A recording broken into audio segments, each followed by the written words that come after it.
Mohon maaf kalau saya sambil nangis karena jujur aja ini adalah salah satu ustadz yang saya baru lihat fotonya aja saya nangis. Mungkin karena luka yang saya rasakan ya.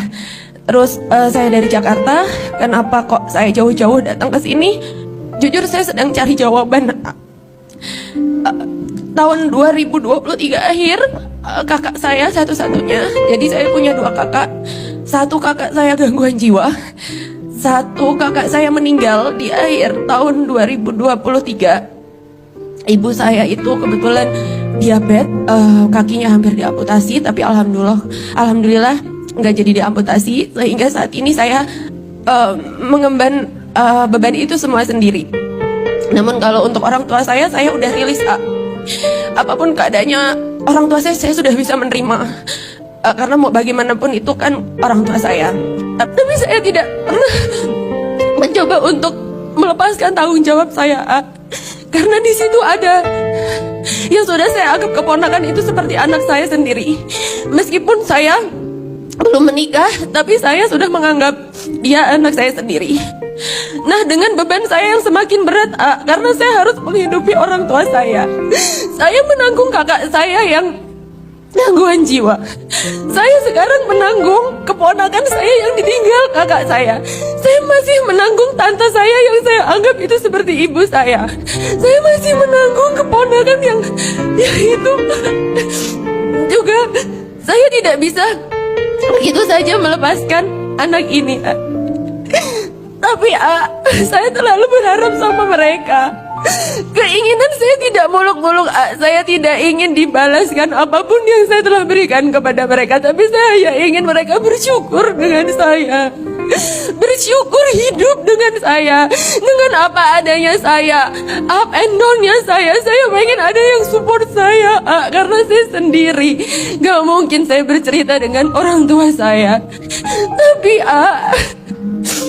tante saya ini tidak pernah bersyukur.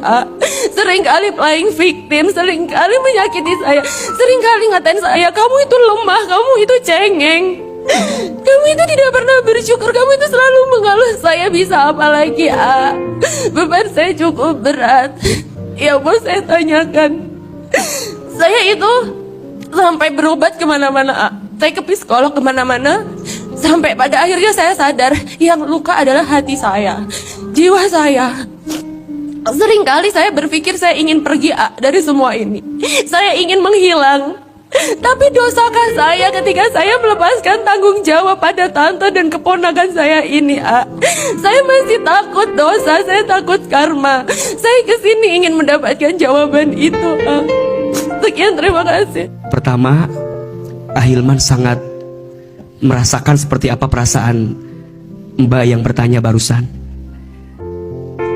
Teman-teman sekalian, saya percaya dalam satu keluarga itu akan ada saja ujian yang datang dari salah satu keluarga kita.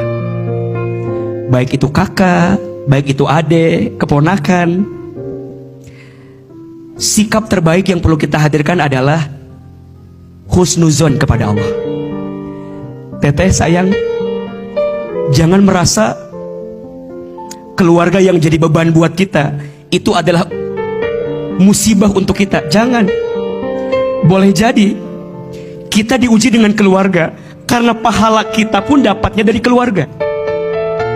Mungkin bukan karena sholat kita, mungkin bukan karena bacaan Quran kita, mungkin bukan karena haji umroh kita, bukan karena puasa kita, tapi teteh nanti masuk surga karena ridho punya keluarga yang begitu menguji kita. Maka tatapnya jangan beban, tatapnya adalah nikmat. Dan jangan kaget, seseorang yang sering membantu keluarganya, maka Allah akan muliakan hidupnya. Tapi kadang juga mohon maaf, pelajaran dari yang bertanya, kadang keluarga juga kadang suka nggak tahu diri dan nggak sadar diri. Semua ada batasnya, semua ada waktunya, semua ada masanya. Kita sering lihat, si kakak ini mah ada, adek mah ada, pamanku ada. Shh. Ada orang yang pandai menyembunyikan ujiannya, sehingga yang terlihat adalah baik-baik saja. Tapi juga mungkin ada orang yang kelihatan luka ujiannya. Teteh, mungkin sudah pada fase nggak kuat.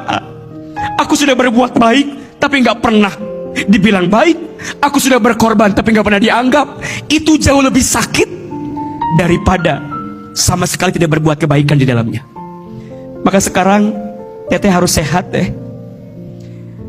Jangan pernah merasa kebaikan teteh nggak ada hasilnya. Ingat ya, jawab yang keras. Bisakah kita menyenangkan semua orang? Jawab, bisakah kita membuat orang semua senang sama kita? Kita tidak diminta untuk menyenangkan semua orang, tapi yang pasti kita diminta untuk tidak menyakiti setiap orang. Teteh jangan ngerasa kebaikan teteh nggak ada harganya. Kita berbuat baik bukan agar manusia jadi baik, tapi kita berbuat baik agar Allah yang maha baik tambah baik sama kita. Dan percayalah, tidak ada satu kebaikan pun kecuali balasannya apa? Kebaikan. Hal jazaul ihsan illal ihsan. Faman ya'mal mithqala dzarratin khairan yarah wa may ya'mal mithqala dzarratin syarran yarah. Barang siapa yang berbuat kebaikan, maka Allah akan balas kebaikan itu. Dan barang siapa yang berbuat keburukan, maka Allah pun akan balas keburukan itu. Bismillah teteh, tegar dengan kakak yang sedang diuji sakit, tegar dengan keponakan yang hari ini bersama dengan teteh. Boleh jadi teteh rezekinya dimudahkan karena doa-doa mereka yang selama ini Allah hadirkan dalam kehidupan teteh. Sekali lagi tepuk tangan untuk beliau yang bertanya hari ini.